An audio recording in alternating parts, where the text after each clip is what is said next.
সরস্বতী পুজো আজকে, আর আজকে আমরা চলে এসেছিলাম হচ্ছে শ্যামবাজারের ক্যালকাটা বাংলোতে। বাট এসে তো দেখি এখানে লম্বা লাইন, মানে ওয়েটিংয়ে রয়েছে লোকজন কত, আমার কানেক্টে ঢোকেনি। তো এটা কী চাপলি ভগবান জানে। তখন আমরা জানি না আমরা কখন মানে ঢোকার জায়গা পাবো, আদেও পাবো কিনা, নাকি এখান থেকে চলে যেতে হবে। মানে আমি তোমাদের ওখানে সামনে গিয়ে দেখাচ্ছি কি অবস্থা। তো তাই আমরা এখানে রাস্তাতেই দাঁড়িয়ে দাঁড়িয়ে একটুখানি ফটো ভিডিওগুলো তুলে নিলাম। তো এখন দেখি ওখানে গিয়ে লাইন দিই। এখন আমরা যাচ্ছি দেখতে যে একটু কি খালি হয়েছে নাকি আরও ভিড় বেড়ে গেছে। খালি হওয়ার তো চান্স নেই ফর শিওর, আরও ভিড় বেড়ে যাবে এটুকু বলতে পারি। জানি না যে এখানে আদেও ঢোকা হবে কিনা, রাস্তায় ফটো তোলেই মানে সে ইতি গজ হয়ে যাবে কিনা। কোনো চান্সই নেই ক্যালকাটা বাংলোতে জায়গা পাওয়ার। জাস্ট দেখো 30 জনের পরে বাড়ি চল হবেই না, ওই জন্য বলছি আজকে হবে না। ফালতু এলাম, মানে ফার্স্টে তো বললো যে 40 জনের পর, এখন ভেতরে যাওয়ার পর রিসেপশনের মহিলাটা বলছে যে আজকে হবেই না আমাদের 40 জনের পর। আর কি করে হতে পারে, আমাদের হবেই না, মানে এখন এত দূরে এসে আমাদেরকে ফিরে চলে যেতে হবে। আর ক্যালকাটা বাংলোর উল্টো দিকেই দেখলাম এই পুজোটা হয়েছে, তাই ঢুকে গেলাম ঠাকুরটা দেখতে। আর দেখো কি সুন্দর হয়েছে। আর নর্থ কলকাতা তো আমার ভীষণই ফেভারিট। এখানে এসেছি, রাস্তায় ভিডিও ফটো তো আমি তুলবই। আর এই করতে করতেই এই মিষ্টি দাদুটার সাথে দেখা হয়ে গেল। আমরা ওনার বাড়ির সামনেই ফটো। কেমন লাগছে সবাইকে দেখে? খুব ভালো লাগছে। এটা তোমার বাড়ি?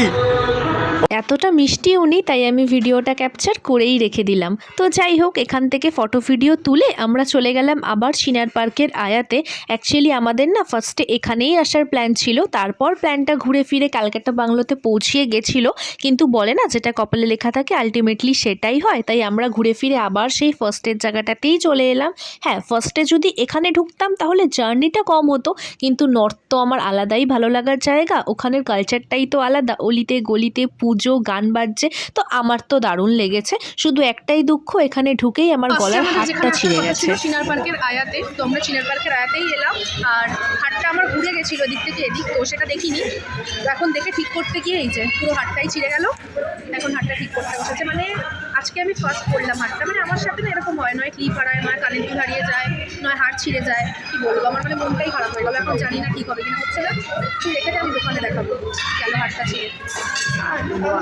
এরপরে এলো খাওয়া দাওয়ার পালা। আমরা মোটামুটি এখান থেকে অনেক কিছুই অর্ডার করেছিলাম। কাবাব, প্যান ফ্রাইড চিকেন, মাটন, আফগানি পোলাও, ডেজার্টে ফিরনি ছিল, ভার্জিন মইতো ছিল।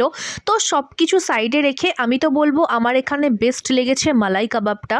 তোমরা আসলে ডেফিনেটলি এটা ট্রাই করো, কারণ না মুখে পুরো মেল্ট হয়ে যাচ্ছিল আর মালাইতে চপচপে ছিল। বাকি খাবারগুলো আমার ওকে ওকে লেগেছে, বাট এটা রেকমেন্ড করছি আমি।